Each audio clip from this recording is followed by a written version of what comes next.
দোয়া কুনুত পারেন না বলে যারা ভয়েতে বেতের নামাজই পড়েন না, তারা শুনেন তিনটা কাজ আপনার জন্য রয়েছে।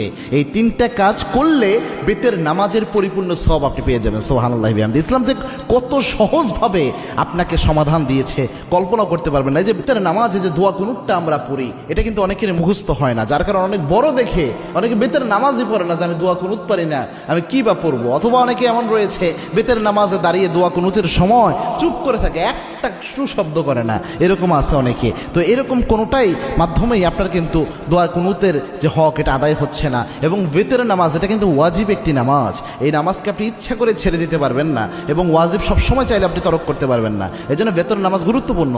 এবং কি আল্লাহর হাবিব সাল্লাল্লাহু আলাইহি ওয়াসাল্লাম বলতেন, ইন্নাল্লাহা বিতরুন ইউহিব্বুল বিতরা, আল্লাহ রাব্বুল আলামিন নিজে বেজরকে আল্লাহ রাব্বুল আলামিন নিজে ভালোবাসেন। সুবহানাল্লাহ। এবং আল্লাহর হাবিব সাল্লাল্লাহু আলাইহি ওয়াসাল্লাম সফর অবস্থায়ও প্রায় সময় চেষ্টা করতেন বেতের নামাজ যেন ছুটে না যায়। আল্লাহু আকবার। এই জন্য বেতের নামাজ মা বোন যারা রয়েছেন, বিশেষ করে আমার যুবক বাবা ভাইয়েরা যারা রয়েছেন এবং আমার বাবাজিরা যারা রয়েছেন, বেতের নামাজে আপনি দোয়া কুনুত পারছেন না, আপনি কি করবেন?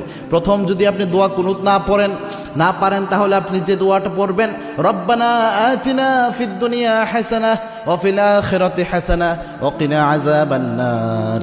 এই যে আয়াতের একটা অংশ, একটা দোয়া আল্লাহ রাব্বুল আলামিন দিয়েছেন, এই দোয়াটা আপনি প্রথম পড়ার চেষ্টা করবেন। বেতের যে সময়টা এই দোয়া পড়বেন, রব্বানা আতিনা ফিদ দুনিয়া হাসানাহ ওয়া ফিল আখিরাতি হাসানাহ ওয়া কিনা আযাবান নার। এটা পারলেন না ধরেন আপনি, তখন আপনি কি পড়বেন? আল্লাহুম্মা গফিরলি, আল্লাহুম্মা গফিরলি, আল্লাহুম্মা গফিরলি।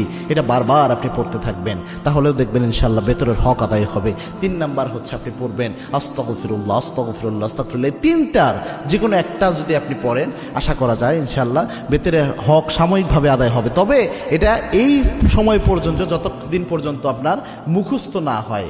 আপনি চেষ্টা করতেছেন মুখস্থ করার জন্য, পাশাপাশি এটা দিয়ে চালায়া যাবেন। এটা আপনি সারা জীবন করবেন, এটা কিন্তু হবে না। দুনিয়ার সব আপনি মুখস্থ করতে পারেন, মাথায় রাখতে পারেন, আর যেটা মৌলিক একটা বিষয় ইসলামের, এটা মাথায় রাখতে পারবেন না, এটা কিন্তু হতে পারে না। এই জন্য চেষ্টা করবেন যত দ্রুত সম্ভব কয়েকদিন রিডিং পড়েন, রাতের বেলায় ঘুমানোর আগে দোয়া কুনুতটা রিডিং পড়েন, দেখবেন ইনশাআল্লাহ আস্তে আস্তে মুখস্থ হয়ে যাবে। আল্লাহ রাব্বুল আলামিন আমাদের আমল করার তৌফিক দান করুন। আল্লাহুম্মা আমিন।